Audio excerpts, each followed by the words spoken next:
Hello everyone, how are you? I hope you all are fine.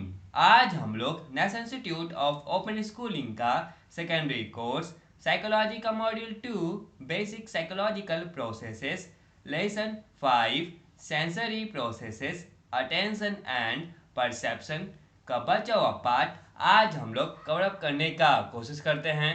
तो चलिए शुरू करते हैं। Hello dear students, now we are going to study section 5.2 perception. In the last section we dealt with sensation, the process of bringing information into the brain. This section is about perception or how we use sensations into meaningful patterns. As we encounter a variety of events in our daily lives, the brain actively selects, organizes and integrates sensory information to create a picture of the world. Some of our perceptions are native or inborn, and many other perceptions are a result of our past experiences. हम लोगों ने last section में sensation से deal किया कि एक ऐसा process है जो इन्फॉर्मेशन को ब्रिंग करता है ब्रेन में। ये सेक्शन में हम लोग परसेप्शन के बारे में पढ़ेंगे कि जो हमारा सेंसेशन है वो मीनिंगफुल पैटर्न्स में कैसे चेंज होता है। और हम लोग जैसे कि हमारे डेली लाइफ में वैरायटी ऑफ इवेंट्स को एनकाउंटर करते हैं और जो ब्रेन है एक्टिवली उसको सेलेक्ट करता है, ऑर्गेनाइज करता है, इंटीग्रेट करता है सेंसरी इन्फॉर्मेशन को, ताकि वो वर्ल्ड का पिक्चर को क्रिएट कर सके। हमारा जो परसेप्शन है वो नेटिव होता है या फिर इनबॉर्न होता है, और जो बहुत सारे ऐसे परसेप्शंस होते हैं जो हमारे पास्ट एक्सपीरियंसेस पे बेस्ड होता है। Sensation is the stage where neural activity codes the information about nature of stimulation. Perception is the next stage in which an internal representation of an object is formed.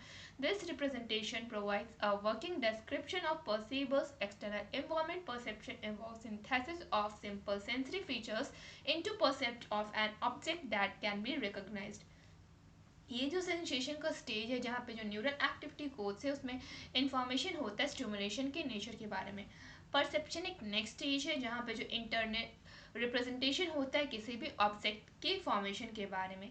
ये जो representation है वो हमें provide करता है working description of perceiver's external environment के बारे में। परसेप्शन में synthesis of simple sensory features होते हैं जो कि परसेप्ट करते हैं किसी भी ऑब्जेक्ट को, ताकि हम लोग उसको रिकोगनाइज कर सकें। This helps in identification and recognition, and meaning is assigned to the percepts. Perception and recognition are combined processes that do not act separately. For example, a circular object may be a cricket ball or orange.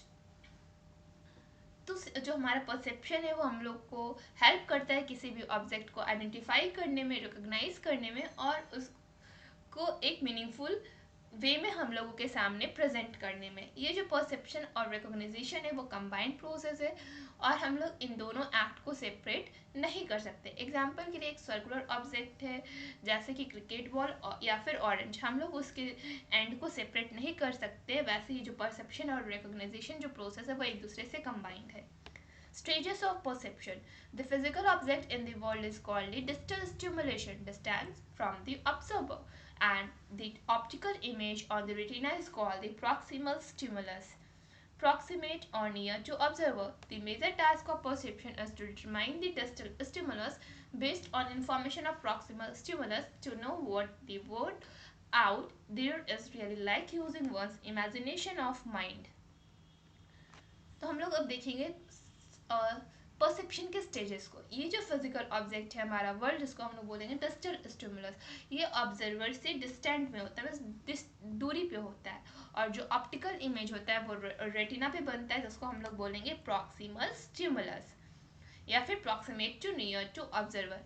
इसका जो major task है इस perception का वो determine करता है distal stimulation stimulus को information of proximal stimulus के बेसिस पे।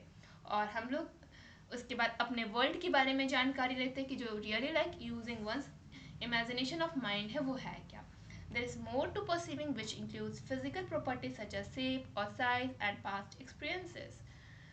तो हम लोग जो परसीव करते हैं उसमें फिजिकल प्रॉपर्टीज जैसे कि किसी भी ऑब्जेक्ट का शेप या साइज या फिर हमारे पास्ट एक्सपीरियंसेस पे देखते हैं। मेंटल प्रोसेस थ्री टाइप्स के होते हैं, एक्सपेक्टेशंस, नॉलेज और बिलीव्स। नॉलेज को फिर से हम लोग जब देखते तो वो आइडेंटिफाई करता है किसी चीज़ को या फिर रिकॉग्नाइज करता है। ठीक है, उसके बाद ये जो हमारा टेबल इसमें हम लोग देखेंगे इन्वायरमेंटल स्टिमुलस ऑफ ऑब्जेक्ट होता है, उसमें सेंसरी प्रोसेस होगा, उसके बाद सेंसेशन होगा, उसके बाद उस चीज़ को ऑर्गेनाइज करके डेप्थ में जाके कंसिस्टेंसी निकालता है, उसके बाद क्या होगा परसेप्चुअल सिंथेसिस ऑफ फीचर्स, किसी भी चीज़ों का परसेप्चुअल सिंथेसिस होगा, उसके बाद उस ऑब्जेक्ट को एनालाइज करके हम लोगों को पार्ट्स में आइडेंटिफाई या रिकॉग्नाइज करने के लिए भेज दिया जाता है. And it was the process of perception. Now here is in text questions 5.2. Solve both of this question. Well chapter अभी कंप्लीट नहीं हुआ है. नेक्स्ट वीडियो में नेक्स्ट टॉपिक कवर होगा. तब तक के लिए इस चैप्टर का इंटेक्स्ट क्वेश्चन बनाने का प्रयास करें. That's all for today. Thank you everyone.